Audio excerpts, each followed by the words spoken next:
You cannot pay your taxes in gold. That sounds like a trivial observation. Most people have never tried. The question worth asking is why.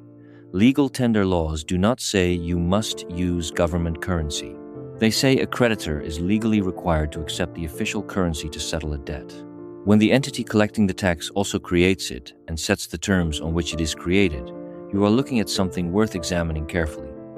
This was not always the arrangement, and it did not arrive all at once. 3 steps, 60 years. In 1913, the Federal Reserve was established. The stated purpose was sound, smooth economic cycles, act as a lender of last resort. What it also made possible was credit expansion beyond what gold reserves could support. In 1933, Roosevelt signed Executive Order 6102. American citizens had 60 days to surrender their gold. The dollar was devalued by roughly 40%. Private citizens absorbed the cost. The system was saved. In 1971, Nixon suspended the convertibility of dollars to gold. The U.S. had printed far more dollars than it held gold to back. The choice was default or decoupling. Nixon decoupled. 3 steps, 60 years, each one a rescue. Each rescue made the next one necessary. The post-war fiat system was not simply a mechanism for extraction.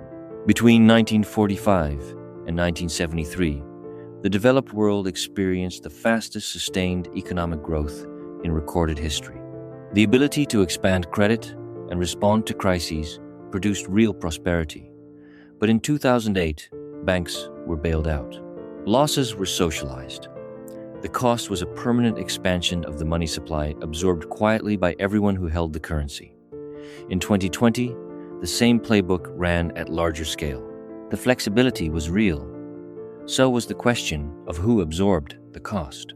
When you sell an asset for more than you paid, the tax code treats that as a gain. It does not distinguish between genuine value creation and inflation survival.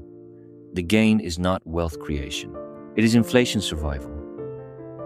A goldfish in a bowl does not think about water. The walls are invisible, not because they are absent, but because the goldfish has never been outside one. Most people engage with money the same way. The constraints are so embedded in every employment contract, every tax return, every mortgage, that they have stopped registering as constraints. The walls become visible when you try to go around one. Nobody designed this system from scratch. It was built incrementally, one problem at a time, but the pieces accumulated into something none of them intended. Money has operated without that architecture before. It could, again. You can start by knowing the bowl is there.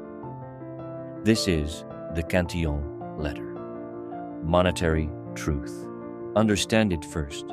Subscribe and visit us at cantillonletter.substack.com.